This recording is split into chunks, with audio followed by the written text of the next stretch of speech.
الذي خلق الموت والحياة ليبلوكم أيكم أحسن عملا আমি মরণও তৈরি করেছি, আমি জীবনও তৈরি করেছি, আর আমি তোমাদেরকে দুনিয়া প্রেরণ করেছি। আমি দেখতে চাই কার আমলটা কত সুন্দর, কার আমলটা কত ভালো। যার আমল যত সুন্দর হবে, যার আমল যত ভালো হবে, আল্লাহর দরবারে তার দাম তত বেশি বেড়ে যাবে। ঠিক কিনা বলে? এই পৃথিবীর মধ্যে কেউ থাকতে পারবে না। এই পৃথিবীতে যারা এসেছিলেন তারাও চলে গেছে, আমরা আছি, আমরাও চলে যাব, আমাদের সন্তানগুলো আছে তারাও চলে যাবে, আমাদের নাতিপুতি তারাও চলে যাবে। এমন একদিন আসবে এই পৃথিবীটাকেই আল্লাহ তাআলা ধ্বংস করে ফেলবে। ঠিক কিনা জোরে বলেন? এই পৃথিবীর মধ্যে এমন একটা পরিবার ছিল, যে পরিবার সম্পর্কে আল্লাহ তাআলা একটা সূরা নাজিল করেছেন। সুবহানাল্লাহ। পরিবার সম্পর্কে একটা সূরা, পরিবার, তার মানে ওই পরিবারটা কত দামি একটা পরিবার ছিল। ঠিক কিনা বলেন? আমাদের পরিবারের মধ্যে একজন ভালো মানুষ থাকে, আমাদের পরিবারের মধ্যে একজন খারাপ মানুষ থাকে, ভালো খারাপ মিলাই আমাদের পরিবার। কথা বলেন ঠিক কিনা? কিন্তু এই পৃথিবীর মধ্যে একটা পরিবার ছিল, এই পরিবারটা এমন সুন্দর ছিল যে পরিবারকে নিয়ে আল্লাহ একটা সূরা নাজিল করেছেন, আলে ইমরান, ইমরানের পরিবার। সুবহানাল্লাহ বলেন। তার মানে ইমরান লোকটা কেমন ছিল? অথচ ইমরান লোকটা নবী ছিল না, তারপরও এই লোকটা কেমন ছিল, তার স্ত্রী কেমন ছিল, তার সন্তান কেমন ছিল, যার ব্যাপারে আল্লাহ তাআলা সূরা নাজিল করেছেন। আর এই সূরার মধ্যে একটা মেয়ের ব্যাপারে, একটা নারীর ব্যাপারে আল্লাহ আলোচনা করেছেন। গোটা কোরআনের মধ্যে আল্লাহ কোনো নারীর নাম উল্লেখ করেন নাই, শুধুমাত্র এই নারীটার নাম উল্লেখ করেছেন। বলেন তো নারীটা কে? হযরত মারিয়াম। জোরে বলেন, নাম কি? মারিয়াম। সুবহানাল্লাহ। এই মারিয়াম স্বামী ছাড়া সন্তান জন্ম দিয়েছেন পৃথিবী বিখ্যাত একজন নবী ঈসা রুহুল্লাহকে। সুবহানাল্লাহ বলেন। এরপরও এই মারিয়াম কি দুনিয়াতে আছে? ঈসা নবী কি দুনিয়াতে আছে? নাই। দেখেন, এই মারিয়ামের বাবা মা ছিল, বাবার নামটাই ছিল ইমরান। সুবহানাল্লাহ বলেন। মারিয়ামের বাবার নাম ছিল কি? মায়ের নাম ছিল হান্না। এত নেককার ছিল, এত পরহেজগার ছিল, যা বলে বোঝানো যাবে না।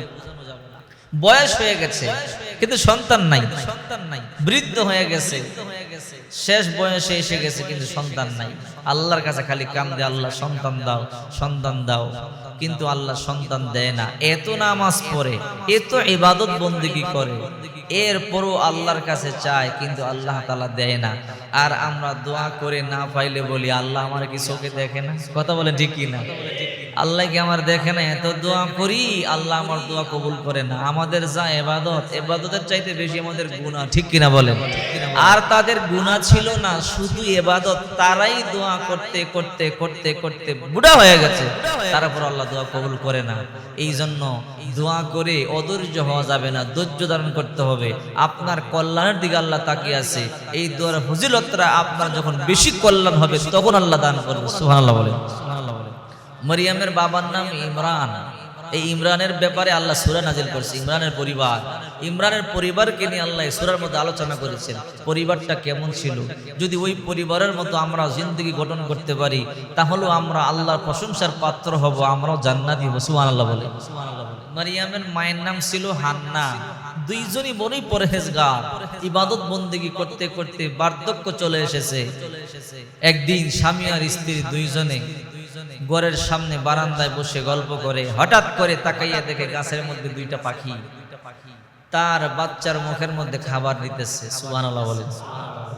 এই দৃশ্য দেখে মারিয়ামের মা হান্না চোখের পানি ছেড়ে কান্না শুরু করে দিছে। মা তার সন্তানকে কত ভালোবাসে, মা তার সন্তানকে কত মহাব্বত করে।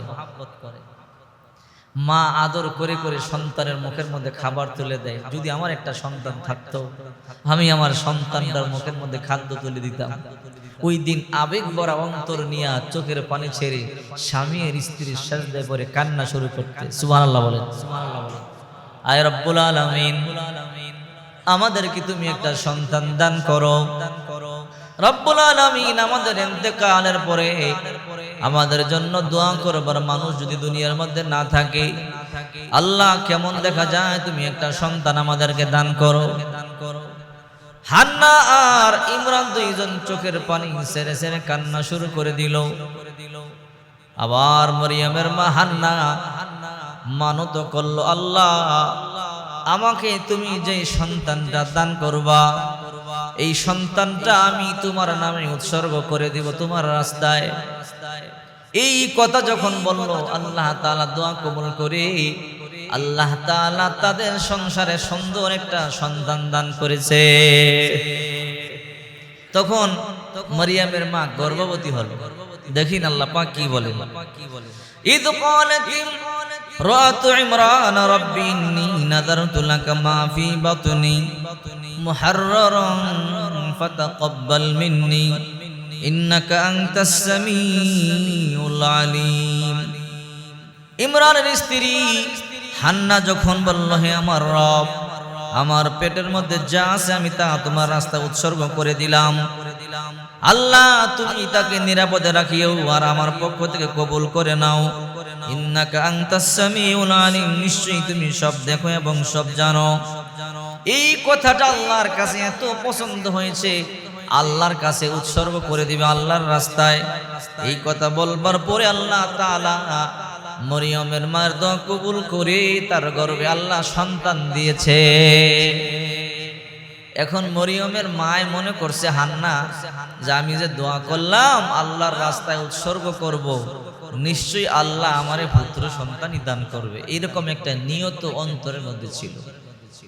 কিন্তু মরিয়মের মা যখন সন্তান প্রসব করলো, ফালাম্মা ওয়াদআতহা ক্বালাত রাব্বি ইন্নী ওয়াদআতুহা উনসা, সে কন্যা সন্তান প্রসব করলো আর বলল, হে আমার রব, আমি তো কন্যা সন্তান প্রসব করেছি।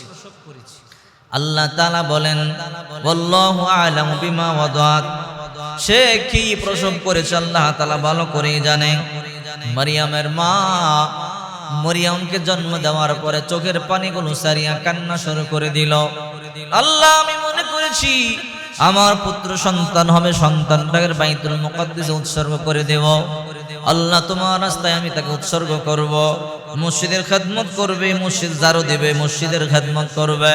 ও মালিক, আমাকে কন্যা সন্তান দিয়েছো, আমি কন্যা সন্তানটাতে কি করব? আল্লাহ পাক রব্বুল আলামিন বলেন, ওয়ালাইসা যাকারু কাল উনসা, হ্যাঁ মরিয়মের মা কান্না করবে না, চিন্তা করবে না, আমি তোমাকে এমন একটা কন্যা সন্তান দান করেছি যার মতো দুনিয়াতে কোনো পুরুষ সন্তান নাই। সুবহানাল্লাহ। আরে এমন দামি কন্যা সন্তান দিছি যে কন্যা সন্তানটার মতো তো দামি পুরুষও নাই। দেখেন আল্লাহ তাআলা নারীদের দাম কত বাড়াইয়া দিছে। সুবহানাল্লাহ বলে।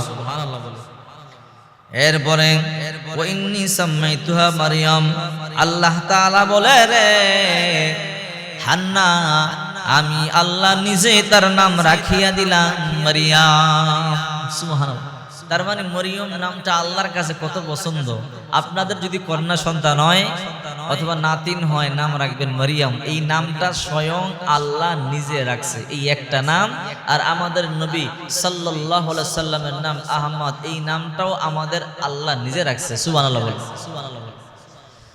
শুনলে আশ্চর্য হবেন, এই মারিয়ামের সাথে জান্নাতে আমাদের নবীর সাথে আল্লাহ তাআলা বিবাহ পড়াবে। সুবহানাল্লাহ বলে। বিশাল বড় দুমদাম হবে, নাচ হবে, আনন্দ হবে, ফুর্তি হবে। দুনিয়ার মধ্যে নাচ গান করা হারাম, আনন্দ ফুর্তি করা হারাম, দুল তবলা বাজানো হারাম, আতশবাজি হাত বাজানো হারাম। কিন্তু জান্নাতের মধ্যে হাদিস শরীফের মধ্যে আসছে নাচ হবে, গান হবে, ডান্স হবে, জান্নাতের মধ্যে আতশবাজি হবে, জান্নাতের মধ্যে আনন্দ হবে। মারিয়াম আর বিশ্বনবী মুহাম্মদ সাল্লাল্লাহু আলাইহি ওয়াসাল্লামের বিয়ে হবে, চলন হবে, বরযাত্রী হবে। নবীদের সেই সমস্ত উম্মতগুলো জান্নাতে যাবে, তারা আল্লাহর পয়গম্বরের ওই বিবাহের বরযাত্রীতে শরীক হবে। সুবহানাল্লাহ বলে। ওই বরযাত্রীতে শরীক হওয়া দরকার আছে না নাই? আরে হাদিসের মধ্যে আছে, রাসূল করিম সাল্লাল্লাহু আলাইহি ওয়াসাল্লাম বলেন যে জীবনে জন্মের পরে দাড়ির মধ্যে একবারও খুর লাগায় নাই, শুধু ওই সমস্ত আমার উম্মতদেরকে বাঁচিয়া বাঁচিয়া ওই দামি বিবাহের মধ্যে বরযাত্রীর নির্বাচন করা হবে। খুর লাগাইছেন জীবনে কেউ? লাগাইছেন? যারা লাগাইছেন ওই বরযাত্রীর আশাবাদ দেন, আর যারা লাগান নাই তারা ইনশাআল্লাহ ওই বরযাত্রীতে যাবেন। এমন বরযাত্রী না, সাধারণ বরযাত্রী না, বিশাল বিশাল। আরে কি যে আনন্দ হবে, কি যে ফুর্তি হবে, কি যে মজা হবে। শত শত হাজার হাজার বছর কেটে যাবে, টেরও পাবেন না। সুবহানাল্লাহ বলেন, সুবহানাল্লাহ বলেন। ওই বিয়া পড়াইব কে? স্বয়ং রব্বুল আলামিন। সুবহানাল্লাহ বলেন। স্বয়ং আল্লাহ পাক রব্বুল আলামিন সেই বিয়েটা পড়াবে। কেমন বিয়েটা হবে? সাধারণ বিয়ে নেই। এরপরে যখন মরিয়ম যখন জন্মগ্রহণ করলো, আল্লাহ পাক রব্বুল আলামিন বলে ওয়া ইন্নী সাম্মাইতুহা মারইয়াম, তার নাম রাখলাম মারইয়াম। এখন মরিয়ম যখন আস্তে আস্তে একটু বড় হলো, চলতে পারে, হাঁটতে পারে, আল্লাহ তাআলা হান্নাকে স্বপ্ন দেখায়, রে হান্না, তুমি ওয়াদা করেছো তোমার সন্তানটাকে উৎসর্গ করো। এবার হান্না চিন্তা করে, আমার সন্তানটারে আমি উৎসর্গ করব, ওয়াদা দিয়েছি, ঠিক আছে। মরিয়মের খালুর নাম ছিল জাকারিয়া নবী, বাইতুল মুকদ্দিসের ইমাম ছিল। জাকারিয়া নবীর কাছে গেল। জাকারিয়া নবী হান্নার বোনের জামাই অর্থাৎ মরিয়মের খালু, গিয়ে বলো, দুলাভাই, আমার সন্তান যখন গর্ভে ছিল ওয়াদা করেছিলাম আমি মরিয়মকে আল্লাহর রাস্তা উৎসর্গ করব। এখন আমি আমার কন্যা সন্তানটাকে মসজিদের মধ্যে রাখিয়া যাইতে চাই। আমার কন্যা সন্তান মসজিদ ঝাড়ু দিবে, পরিষ্কার করবে, ওযুখানা পরিষ্কার করবে, দেখাশোনা করবে।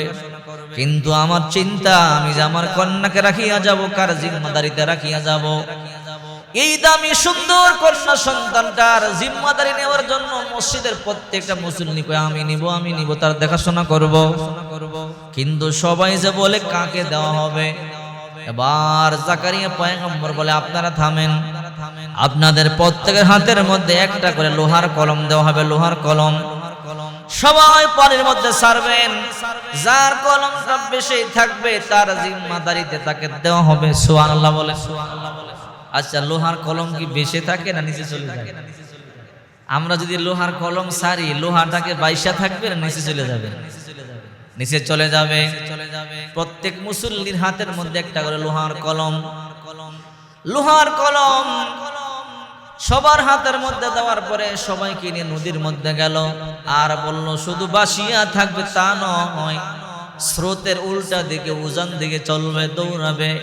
যার কলমটা বাসিয়া থাকিয়া স্রোতের উজান দিকে দৌড়াবে, তার জিম্মাদারিতে মরিয়মকে দেওয়া হবে। এবার সবাই হাতের কলম সমুদ্রের মধ্যে ছেড়ে দিয়েছে, সবার কলম পানির নিচে ডুবিয়া গেছে। একজন ব্যক্তি জাকারিয়া নবী তার কলম বেশে রইয়া দৌড়াইয়া উজান দিকে চলতে শুরু করলো। সুবহানাল্লাহ। সর্বসম্মতিক্রমে সিদ্ধান্ত হইল এই মরিয়মের দেখাশোনা করবে জাকারিয়া নবী। সুবহানাল্লাহ বলেন। এবার জাকারিয়া পয়গম্বর মেহরাবের পাশে একটা সুন্দর করে ঘর বানাইয়া দিল। রে মরিয়ম, এই ঘরের মধ্যে তুমি থাকবা, এই ঘরের মধ্যে তুমি ঘুমাইবা। বাড়ি থেকে খাবার আসবে, তোমাকে খাবার দিব, তুমি খাবার খাইবা, মসজিদটা পরিষ্কার করবা।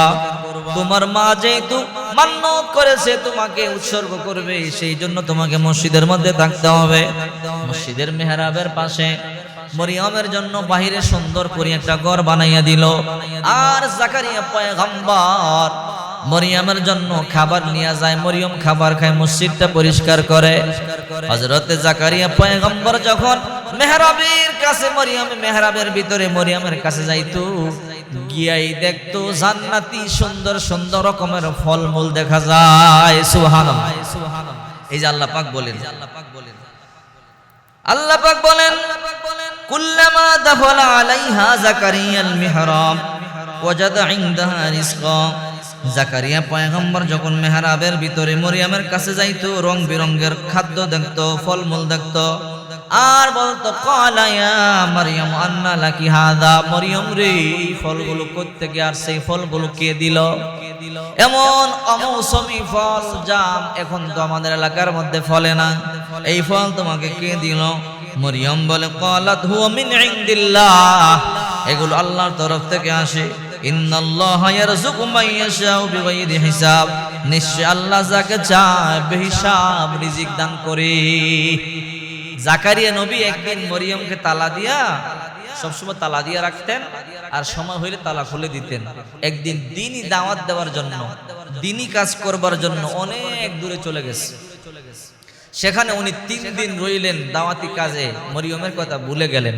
3 দিন পরে হঠাৎ করে মনে হয়েছে, আহারে আমি না মরিয়মরে তালা দিয়ে আসছি, খাবার তো পৌঁছাই নাই, না জানি মরিয়ম ক্ষুধার যন্ত্রণা অস্থির না তোমার মারা গেছে। জাকারিয়া পয়গম্বর 3 দিন পরে মরিয়মকে দেখবার জন্য আসলেন। তালা খুললেন, তালা খুলে বলে, মরিয়ম আমার ভুল হয়ে গেছে, আমার মনে নাই তোমার খাবার দেওয়ার কথা, আমি দাওয়াতি কাজে চলে গেলাম, 3 দিন হয়ে গেল।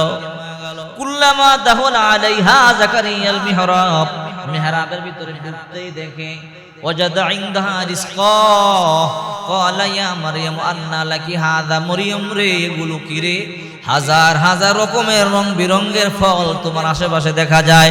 মরিয়ম বলে, খালু আপনি টেনশন করবেন না, চিন্তা করবেন না, আপনি 3 দিন পর্যন্ত খাবার না দিলে কি হবে? আল্লাহ তাআলা জান্নাত থেকে রকমারি ফল আমার জন্য পাঠাইয়া দিছে। এই ছিল মরিয়ম। চিন্তা করেন, এই মরিয়ম কি দুনিয়াতে এখন আসেনি? আর এই মরিয়ম পর্যন্ত চলে গেছে। এবার চিন্তা করেন, মরিয়ম যখন আস্তে আস্তে একটু বড় হয়ে গেল, যুবতী হয়ে গেল, মরিয়ম ঘরের মধ্যেই থাকে, ঘরের মধ্যেই মরিয়ম থাকে, যুবতী হয়ে গেল। যুবতী হওয়ার পরে হঠাৎ করে মরিয়ম একা একা ঘরের ভিতরে গোসল করতেছেন। গোসল করবার পরে হঠাৎ করে মরিয়ম তাকাইয়া দেখে, ফারসালনা ইলাইহা রূহানা ফাতামাসসালা লাহা বাশারুন সাওয়িয়া। আল্লাহ তাআলা বলে, ফারসালনা ইলাইহা রূহানা, আমি তার কাছে আমি জিবরাইলকে পাঠাইলাম, ফাতামাসসালা লাহা বাশারুন সাওয়িয়া, সে পূর্ণ মানুষের আকৃতিতে আত্মপ্রকাশ করলো। হঠাৎ করে মরিয়ম তাকাইয়া দেখে দরজা বন্ধ, জানালা বন্ধ, কোনো ছিদ্র পর্যন্ত নাই। আমার ঘরে একটা সুন্দর পুরুষ দেখা যায়, পরপুরুষ। উনিকে মরিয়ম দেখে আশ্চর্য হয়ে গেল। মরিয়ম বলে, ক্বালাত ইন্নী আউযু বিররহমান, আমি আমার প্রভুর কাছে, মিনকা তোমার কাছে, আমার প্রভুর কাছে আশ্রয় চাই। ইন কুনতা তাকিয়া, যদি তুমি মুত্তাকি হও, আমি তোমার থেকে আমার প্রভুর পানা চাই, তোমার দ্বারা যেন আমার কোনো ক্ষতি না হয়, আমার খারাপ না হয়। মরিয়ম কই, তুমি কি? তোমারে চিনতে পারি নাই, আমার ঘরের মধ্যে তুমি হঠাৎ করে কেমনে প্রবেশ করলা? দরজা বন্ধ, জানালা বন্ধ, কোনো ছিদ্র পর্যন্ত নাই, আমার ঘরে তুমি কেমনে আসলা? কি তোমার নাম, কি তোমার পরিচয়? আমার ইজ্জত নষ্ট হবে, সম্মান নষ্ট হবে। ওই ব্যক্তি তখন বলে, ক্বালা ইন্নামা আনা রাসূলু রাব্বিক লিয়াহাবা লাকি গুলামান যাকিয়া। হ্যাঁ মারিয়াম, ক্বালা ইন্নামা আনা রাসূলু রাব্বিক, আমি তোমার রবের পক্ষ থেকে প্রেরিত একজন দূত, সংবাদ বাহক।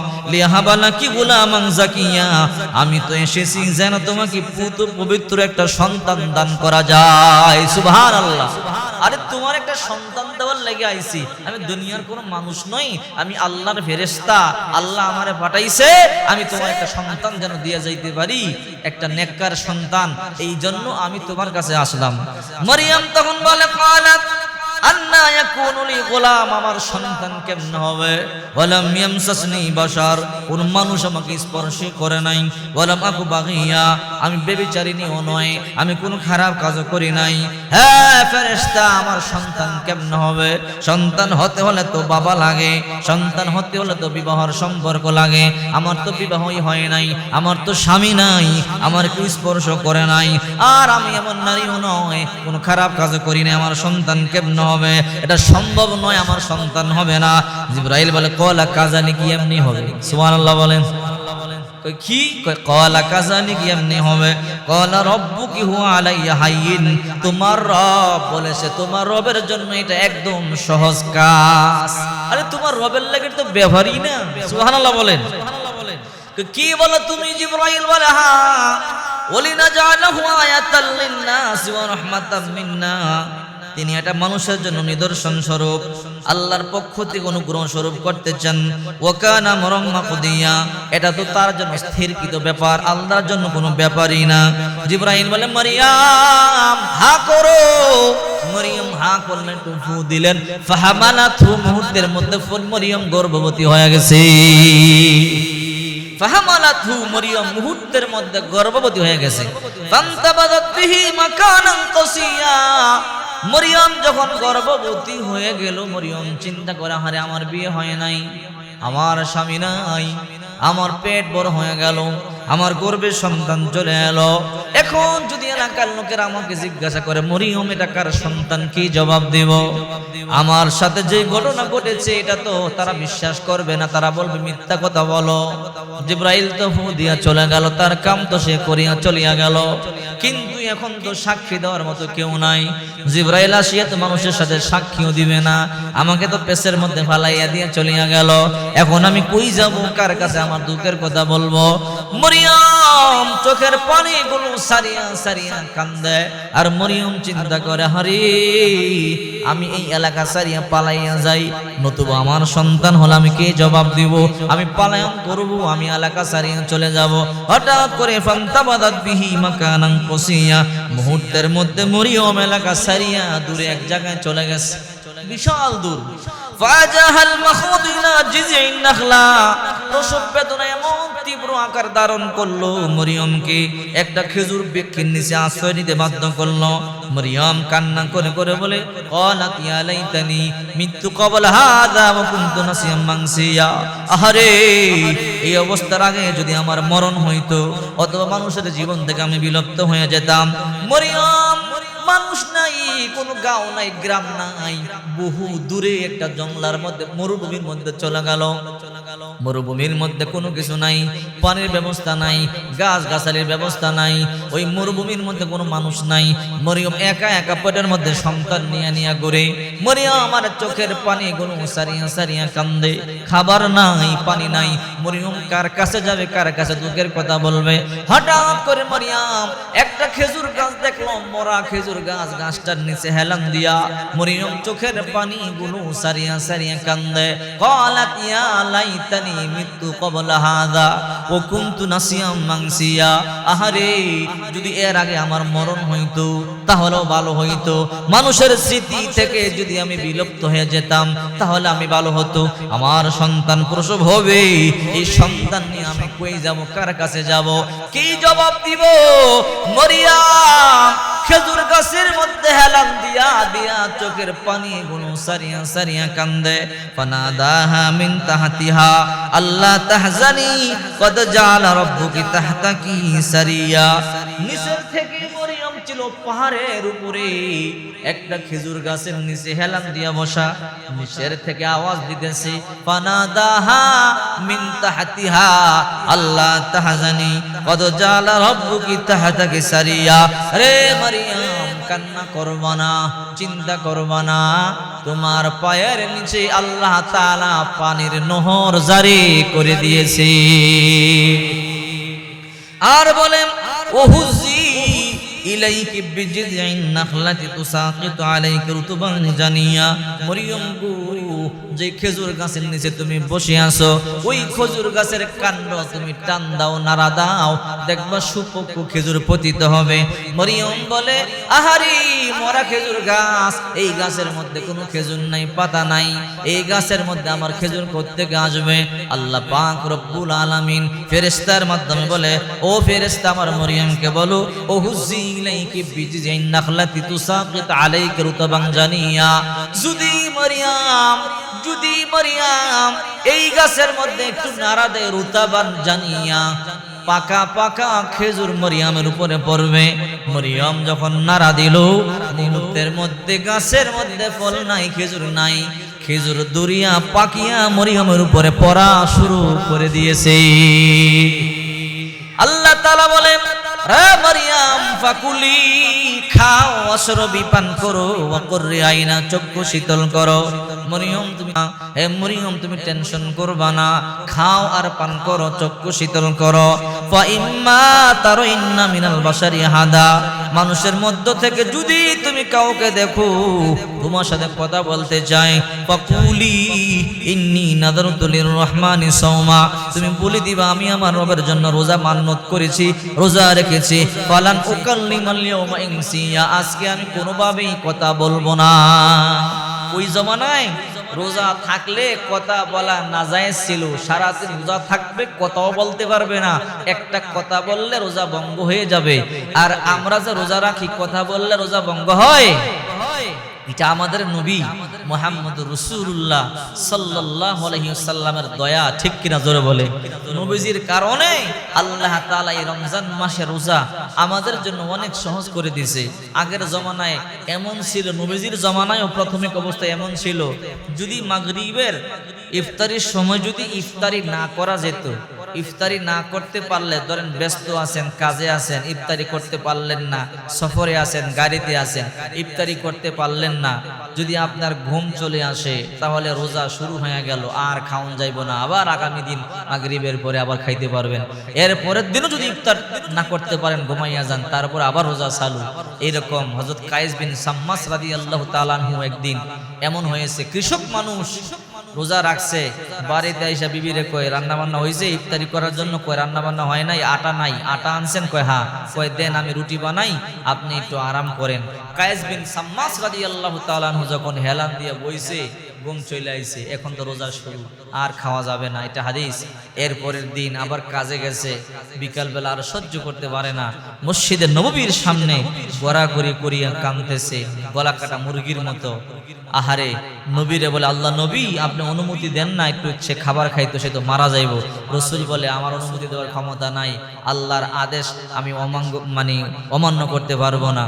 নবীজিও চোখের পানি ছেড়ে কান্না শুরু করছে, তার দৃশ্য দেখে আহারে ক্ষুধার যন্ত্রণায় কাতরাইতেছে আর গড়াগড়ি করতেছে মাটির মধ্যে। নবীজির কষ্ট দেখে আল্লাহ মুহূর্তের মধ্যে বলল, ও নবী, আপনার উম্মতকে বলে দেন আজ থেকে মাগরিবের পরে সারা রাত খেতে পারবে, সমস্যা নাই। সুবহানাল্লাহ। নবীজির জন্য আল্লাহ পাক রব্বুল আলামিন সহজ করে দিয়েছে। এবার চিন্তা করে দেখেন, মরিয়মের সন্তান হয়ে গেল, মরিয়মের সন্তান হয়ে গেল, কোনো মানুষ নাই। মরিয়ম চোখের পানিগুলো সারিয়া কাঁদতেছে, একা একা মরুভূমির মধ্যে সন্তান নিয়ে কোলের মধ্যে চোখের পানিগুলো সারিয়া কান্দে। আল্লাহ তাআলা বলে, রে মরিয়ম, ফাকুলি ওয়াশরবি ওয়াকরি আইনা, খাও পান করো, চক্ষু শীতল করো। ওয়া ইম্মা তারাইন্না মিনাল বাশারি হাদা, যদি মানুষের মধ্যে তুমি কাউকে দেখো, তুমি বলিয়া দিবা ফাকুলি ইন্নী নাযারতু লির রহমানি সাওমা, আমি আমার প্রভুর জন্য রোজা রেখেছি, আমি কথা বলবো না। ফালানুকাল্লিমাল ইয়াওমা ইনসিয়া, কোনো কথা বলতে পারবা না। এরপর মরিয়মের সন্তান যখন 3 দিন বা 4 দিন হয়ে গেল, ফাতাত বিহি কওমাহা তাহমিলু, আল্লাহ তাআলা বলে, মরিয়ম তোমার সন্তান নিয়ে এলাকার মধ্যে যাও। চিন্তা করে দেখেন, বিপদের উপর বিপদ। আল্লাহ তাআলা বলে, রে মরিয়ম তোমার সন্তান নিয়ে এলাকার মধ্যে যাও। মরিয়ম তো আরো টেনশনে পড়ে গেল, আমি আমার সন্তান নিয়ে এলাকার মধ্যে গেলে জিজ্ঞাসা করবে তার বাবাকে, আমি কি পরিচয় দিব? আমি পরিচয় দিতে পারবো না, সবাই আমাকে বেবিচারিনী বলবে, আমাকে খারাপ বলবে। মরিয়ম চোখের পানি সারিয়া কান্দে। আল্লাহ তাআলা জিবরাইলের মাধ্যমে বলে, রে জিবরাইল, মরিয়ম রে বল, আমি কোনো কথা শুনতে চাই না, এই সন্তান নিয়ে হাজার এলাকার মধ্যে যায়। ফাতাত বিহি কওমাহা তাহমিলু, ফাতাত বিহি কওমাহা তাহমিলু, মরিয়ম তার গর্ভের সন্তানকে নিয়ে এলাকার মধ্যে গেল। এলাকার মধ্যে যাওয়ার পরে কলু, এলাকার লোকেরা বলে, ইয়া মরিয়ম, হে মরিয়ম, লাকাদ জিতি শাইআন ফারিয়া, কি অঘটন ঘটাইয়া ফেলছ। মরিয়ম রে, তোমার সন্তানের পিতার নাম আমাদেরকে বলো, তোমার সন্তান করতে গেল, বহুদিন দুনিয়া এলাকা সারিয়া পালাইয়া গেলা, আমরা বুঝতে পারছি নিশ্চয়ই তোমার কারোর সাথে সম্পর্ক ছিল। রে মরিয়ম, নিশ্চয়ই তুমি খারাপ কাজ করেছো, এই সন্তানটা না হলে করতে আসলো, তোমার তো বিয়ে হয় নাই, আমরা তো জানি তোমার তো বিয়ে হয় নাই। আল্লাহর কাছে মরিয়ম চোখের পানি সারিয়া কান্না করে বলে, মালিক গো, আমি এখন কি জবাব দিব? এলাকার লোকেরা আমাকে জিজ্ঞাসা করে, এটা আমার সন্তান নয়, আমি কি জবাব দিব? আমি কেমনে পরিচয় দিব? আল্লাহ তাআলা বলে, রে মরিয়ম, এলাকার লোকেরা বলে, কলু, এলাকার লোকেরা বলে, ইয়া উখতা হারুন, এই হারুনের ভাগিনী, মা কানা আবুকি ইমরাআ সাউইন ওয়া মা কানাত উম্মুকি বাগিয়া, তোমার বাবা কোনো অসৎ ব্যক্তি ছিল না, তোমার মাও খারাপ ছিল না। রে মরিয়ম, তোমার বাবা বড় ভালো মানুষ ছিল, তোমার মা বড় ভালো মানুষ ছিল, তুমি এই কাজটা কেমনে করলা? এই কাজটা তুমি কেমনে করলা? তুমি আমাদেরকে জবাব দাও। ফাশারাত ইলাই, মরিয়ম ওই বাচ্চার দিকে ইশারা করছে, তোমরা যাও জিজ্ঞাসা করবা আর বাচ্চারা জিজ্ঞাসা করো। সুবহানাল্লাহ। 3 দিনের বাচ্চা। এবার আল্লাহ তাআলা বলে, রে মরিয়ম, তোমার কোনো কথা বলা লাগবে না। তোমাকে যখন তারা জিজ্ঞাসা করবে, তুমি তোমার সন্তান বা ঈসার প্রতি ইশারা করবা, তোমার সন্তানকে বলবা, তুমি পরিচয় দিয়া দাও, কে তুমি কোত্থেকে আসছো, তুমি পরিচয় এটা দিয়া দিবা। হ্যাঁ মরিয়ম, বলো তোমার সন্তান পিতাকে।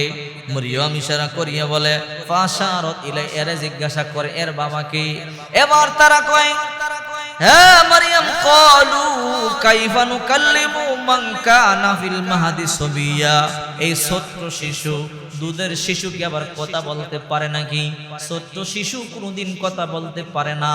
এই ছোট্ট শিশুর সাথে আমরা কি করে কথা বলবো? মরিয়ম বলল, এত কিছু আমি জানি না।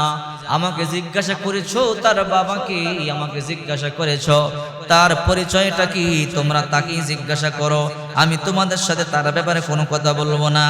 এদের মধ্যে একজন মুরব্বী ছিল।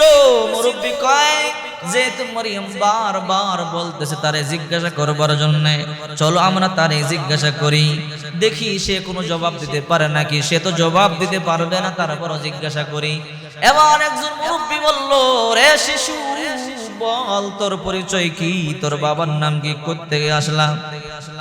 মায়ের কোলে 3 দিনের শিশু চিৎকার দিয়া বলে, সাবধান সাবধান, আমার মানে তোমরা অপবাদ দিও না, সাবধান, তোমরা যেটা জানো না সেটা তোমরা বলিও না। আমার মা একজন পবিত্র নারী, দুনিয়ার কোন মানুষের স্পর্শ ছাড়াই আল্লাহ দুনিয়াতে আমারে পাঠাইছে। কয় তুমি কি? ঈসা পয়গম্বর জবাব দেয়, ক্বালা ইন্নী আবদুল্লাহ, আমি আল্লাহর বান্দা। আতানিয়াল কিতাব, আল্লাহ আমার কিতাব দিয়েছে। ও জালানি নবিয়া, আল্লাহ তাআলা জন্মের সাথে সাথে আমাকে নবুয়ত পর্যন্ত দিয়েছে। আমার নবুয়তের বয়সও 3 দিন হয়ে গেছে। সুবহানাল্লাহ।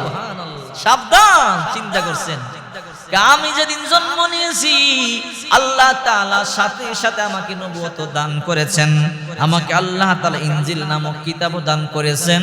সাবধান, আমার মাকে তোমরা অপবাদ দিও না, সাবধান, তোমরা আমার মাকে ভৎসনা করো না। আল্লাহর দোহাই লাগে, যদি তোমরা আমার মাকে ভৎসনা দাও, আল্লাহর জাহান্নাম থেকে তোমরা কেউ বাঁচতে পারবা না। আরে আমরা না জানিয়ে অপবাদ দেই কি দেই না? না জানিয়ে মানুষের গীবত করি কি করি না? আচ্ছা বলেন তো, একটা মানুষ একটা কথা বললো না, আপনি সন্দেহ করে বললেন সেই কথাটা বলছে, সাথে সাথে আপনি একটা গীবত করলেন, আপনার মৃত ভাইয়ের গোশত আপনি কামড়ায় খেলেন, এর থেকে নিকৃষ্ট কাজ কি হতে পারে? আল্লাহ তাআলা নিজেই বলতেছেন যে সাবধান, বলে ইয়াগাতাব বা'দুকুম বা'দ, তোমরা একে অপরের গীবত করো না, তোমরা অযথা ধারণা করে কোন কথা বলিও না। সাবধান, যদি করো, ওয়ালা ইয়াগাতাব বা'দুকুম বা'দ, যদি একে অপরের গীবত করো। আইয়ুহিব্বু, তুমি কি পছন্দ করো, আইয়াকুলা, খাইতে, লাহমা আখি, মরা ভাইয়ের গোশত? ঠিক কিনা জোরে বলেন। মরা ভাইয়ের গোশত খাওয়া যেতে পারে, কিন্তু এর চাইতে নিকৃষ্টতম কাজ হলো মানুষের একে অপরের প্রতি গীবত করা, একে অপরের প্রতি সন্দেহমূলক কথা বলা, কাউকে কষ্ট দেওয়া। ঠিক কিনা জোরে